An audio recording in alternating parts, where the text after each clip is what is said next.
The apartment door had been forced open with a crowbar. A musty smell emanated from within, and clumps of hair and bloody clothes lay scattered on the floor. In the living room, amid crumpled sheets, lay the body of a young woman in a pool of brown blood. The surrounding area was stained with semen, and the wallpaper bore traces of a struggle. Later, investigators would find biohazardous material from the killer right under the victim's fingernails. That was the end of her online encounter. On Friday evening, Ashley Porter, 23, arrived in Chicago for the first time. She was met at the train station by Michael Watson, 32, with whom she'd been corresponding online for a month. In photos, he looked ordinary, a little unsure, and that's how he appeared in person. Michael drove Ashley to his home in an old, dirty Toyota with work gloves and a folded plastic bag in the trunk. Michael's apartment was in a cheap building on the outskirts of the city. The entryway smelled of damp and cheap detergent, and cigarette butts littered the stairwell. The apartment itself was hardly cozy. Scattered socks, stains on the carpet, and uncollected dishes. 2 mugs of stale liquid sat on the table, and a calendar with a naked woman hung on the wall. In the hallway, a cheap synthetic rug, greasy jackets, and the air smelled of sweat and something rotten. Ashley was nervous but tried not to show it. Michael offered her a beer and turned on the TV. They sat next to each other on the sagging couch, barely touching. He touched her hand, then put his arm around her, kissed her on the lips. His movements were hesitant and abrupt. Ashley tried to make conversation, but Michael got down to business. Within minutes, he was unbuttoning her jeans. Everything happened quickly, hastily, right there on the dirty couch. Socks lay scattered on the floor, and a broken heater flickered in the corner. At one point, Ashley wanted to stop, but Michael pressured her, convincing her it was okay, that she came here for this. He pulled her t-shirt off and dropped it on the floor. The sexual encounter was rough and unpleasant,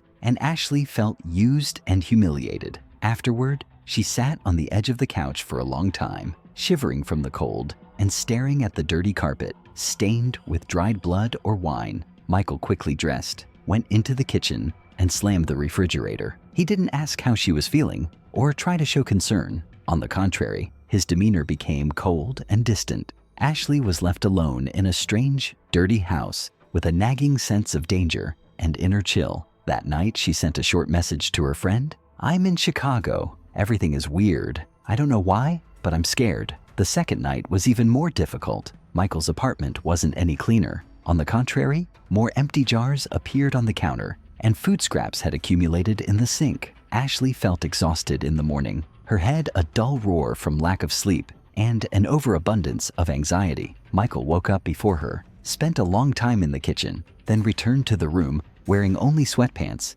and a cold mug of coffee. There was neither care nor tenderness in his eyes. He silently turned on the TV, took a box of condoms from the nightstand, and tossed them on the bed. Everything was mechanical, his movements precise and sharp, as if he were executing a pre-planned script. Ashley felt out of place in a strange space. She tried to wash herself in the filthy bathroom, where fingerprints were left on the mirror, and dried clumps of hair lay in the corner under the sink. The water trickled in a thin stream, tasting rusty. After the shower, she had to dry herself with a stale towel that had suspicious stains. Michael watched her from the hallway, his gaze unabashed, and when she emerged, he said nothing, simply walking up to her and pressing her hard against the wall. The sexual encounters on the second night were even rougher. Michael made no secret of his intentions, controlling the proceedings, oblivious to Ashley's discomfort. He treated her body like an object, grabbing her hair, pinning her to the floor, ignoring her feeble attempts to resist. Each time it ended quickly. The man abruptly turned away, put on his pants, and went to the bathroom. Ashley was left lying on the floor among scattered clothes, feeling the stickiness of his sweat and the dirt on the carpet. After the second encounter, Michael began rummaging through her bag, checking her phone and documents. Ashley felt her control slipping. She noticed the front door was double locked, and she didn't have a key. Michael pointedly put the keys in his pocket, which didn't go unnoticed. The apartment grew increasingly stuffy. The closed windows smelt of semen, tobacco, and unwashed body parts. Later, when Ashley tried to go out onto the balcony to get some air, Michael blocked her path, pushed her back into the room, and told her not to touch the curtains. His voice was muffled and cold. She found herself back on the bed, in the dim light of the lamp, surrounded by old blankets and torn packages. Everything around her resembled a cheap rented apartment, with peeling walls, broken furniture, and brown drops on the windowsill. That evening, they had sex again, this time without any apparent initiative on her part. Michael was rough, not saying a word, holding her by the neck and squeezing her thigh until it bruised. His breathing became increasingly rapid. Sweat beaded on his forehead. After finishing, he stood abruptly, wiped his hands on the sheet, and went into the kitchen. Ashley remained lying there, staring at the ceiling with its yellowed streaks and old mold stains. As night fell, her anxiety intensified. Every sound through the wall, the creaking of floorboards, the jingling of keys, made her shudder. Her phone was dead. Michael had removed the SIM card, supposedly to avoid interruptions. The room grew colder. She huddled under the covers, feeling the sticky dirt on her body and someone else's sperm soaked into the fabric of the sheets. Michael returned in the morning, stood by the bed, and looked at her for a long moment. His gaze was filled with alienation and emptiness, as if another scenario had already begun within her, the next stage of a plan Ashley hadn't known about. There was no help left. The door was securely locked, the windows were tightly shut, and outside lay a strange, indifferent city. May 13th, 2010, Ashley Porter's third day in Chicago. During this time, nothing new had appeared in Michael Watson's apartment. No food, no clean clothes, no sign of comfort. Her clothes lay scattered over the back of a chair, and in the corner of the room, her backpack stood open, and papers from her wallet spilled onto the dusty linoleum. The refrigerator held only a few cans of cheap beer and an open pack of sausage. In the morning, Michael seemed distant, spending more and more time in another room, writing in an old notebook, and then going to the bathroom, closing the door behind him for long periods. Around lunchtime, he was going through her bag, removing the SIM card from her phone and crushing it with pliers. The apartment door was double locked from the inside. Michael had placed the keys on a shelf in the kitchen and then moved them to his pocket. He periodically checked the windows and balcony door, closing the curtains. Ashley tried not to panic, but she knew she couldn't leave the apartment on her own. Michael approached her several times throughout the day, obsessively observing her every movement. She felt pressure, uncertainty about the future, and fear growing with each passing hour. In the bathroom, he spent a long time washing his hands, rinsing things, and opening and closing an old medicine cabinet. After each exit, his gaze grew even colder. Ashley felt isolated, trapped, cut off from the outside world. That evening, around 7:30 p.m., Michael suggested dinner, but didn't set the table. He placed 2 plates on the floor and poured beer into plastic cups. Throughout the meal, he didn't once make eye contact with her. His movements were mechanical and abrupt, his expression indifferent. Ashley ate silently, sensing that any word would trigger a flare of irritation or aggression. Around 9 p.m., Michael checked the door and windows again, then sat down at his computer. He logged into her social media account and sent a few short messages to Ashley's parents and her friend, pretending to be her, mimicking a casual tone. The messages were brief. "Everything's fine.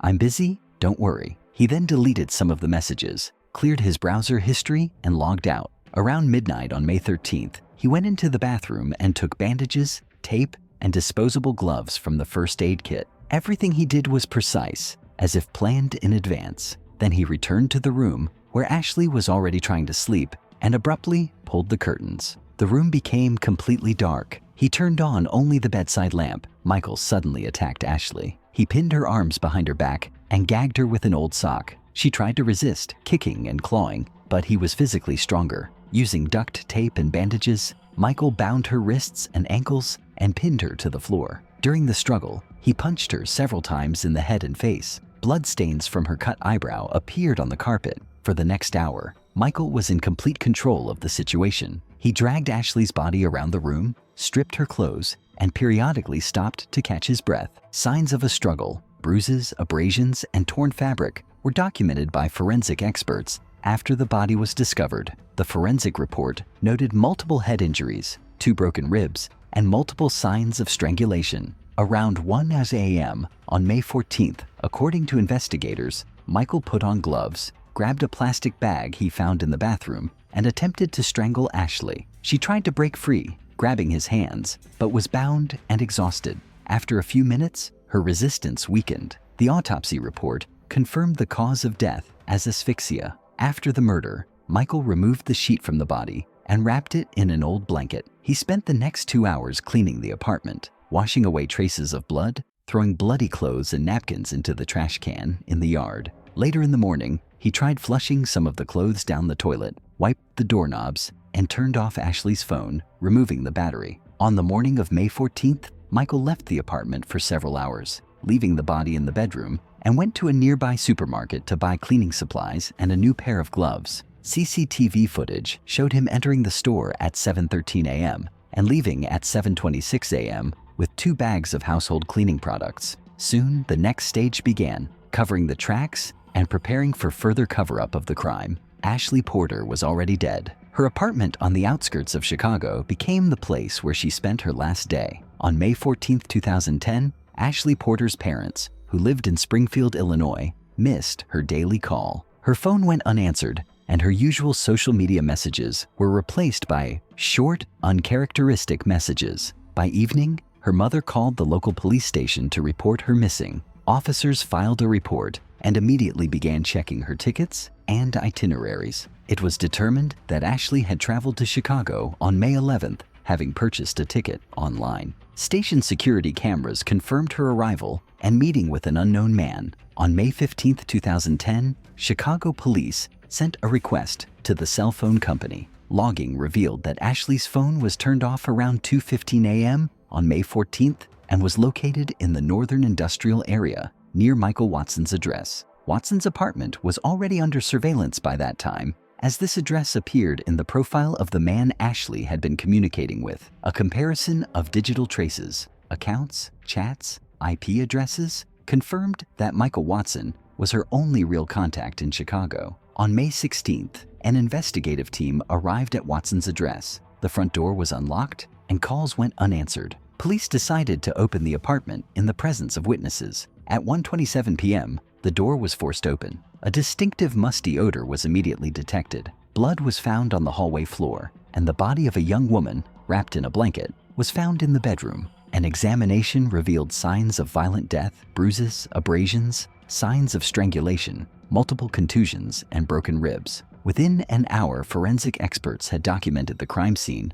recovering traces of blood from the carpet, fabric with fibers, bags from the bathroom, scraps of tape and bandages, as well as documents and Ashley Porter's phone, which had been left without its SIM card and battery. Fingerprints and skin samples from under the victim's fingernails were also collected. Later, an examination would confirm the presence of skin particles belonging to Michael Watson. Interviews with neighbors revealed that from May 11th to 14th, noises, including sounds of fighting and arguing, screaming, and furniture being banged, were constantly heard in the apartment. No one called the police, with witnesses attributing this to the tenant's odd behavior as he was being avoided in the building. Surveillance cameras revealed that Watson left the house on the morning of May 14th with several plastic bags, returning with household cleaning products. On May 17th, following a search operation, Michael Watson was arrested on the outskirts of the city at a motel where he was staying under an assumed name. A search revealed Ashley Porter's documents, her bank card, and some cash.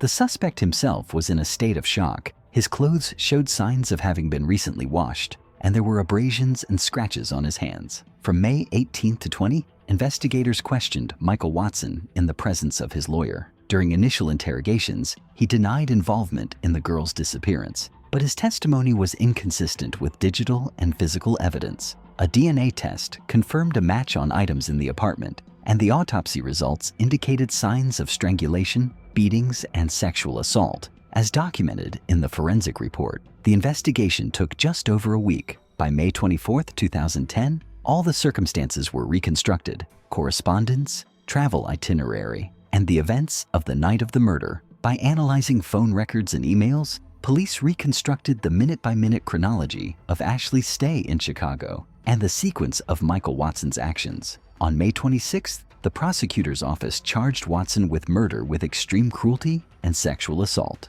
On May 27th, the case was transferred to Cook County Court, where preparations for the trial began. Experts completed their examination of the evidence, formally filing all materials in the case. By the end of the month, Ashley Porter's body was handed over to her relatives for burial. The case generated public attention, was covered in the press, and local television stations aired several reports detailing the tragedy that began with a simple online encounter and ended in violent death. On June 1st, 2010, the trial of Michael Watson, charged with the murder and sexual assault of Ashley Porter, began in Cook County Circuit Court. The hearings were held behind closed doors, with the judge, prosecutors, defense attorneys, and expert witnesses present. The forensic examination results were announced at the first hearing. The reports documented injuries consistent with a struggle, signs of strangulation, multiple abrasions, and biological samples belonging to the defendant and the victim. The prosecution presented evidence: an autopsy report, DNA tests found on Ashley Porter's body and clothing,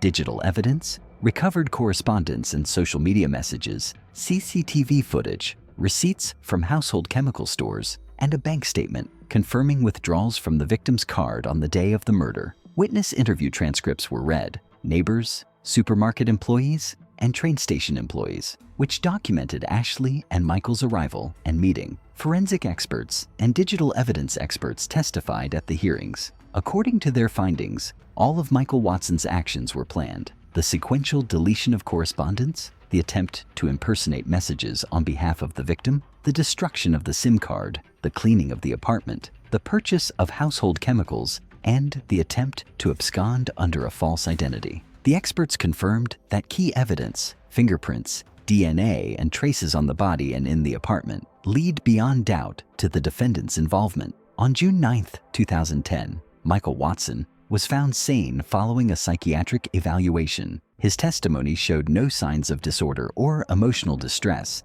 and no grounds for reclassifying the crime were found. According to the experts, his actions were consistent, purposeful, and lacked any signs of impulsivity. On June 15th, the closing arguments began. The prosecutor's office sought the maximum sentence, citing the level of cruelty, the presence of sexual violence, and attempts to conceal the crime. The defense attorney argued for mitigating circumstances related to the defendant's personal history, but the court rejected these arguments, finding them unconvincing. On June 19, 2010, the court delivered its verdict. Michael Watson was found guilty of all charges and sentenced to life imprisonment without parole. The official verdict was read in the presence of Ashley Porter's parents, media representatives, and prosecutors. In the following weeks, the entire case process was completed. The reports, expert reports, and investigative and court materials were transferred to the archives of the district attorney's office. The victims' relatives were provided copies of the documents and official notifications of the investigation's findings. Chicago Social Services conducted a series of educational talks in schools and colleges about online dating safety. Ashley Porter's case was dealt with quickly and became a topic of media discussion, sparking a wave of publications and debates within public organizations. Following the verdict, a series of meetings and lectures on the risks of online dating were held in the city, and police officers and volunteers distributed personal safety recommendations to young people. This concluded the official investigation and trial. Ashley Porter's body was buried in the Springfield City Cemetery on June 22, 2010. Michael Watson was transferred to the Illinois State Penitentiary to serve his sentence. The case was declared closed, and all materials were transferred to the state archives.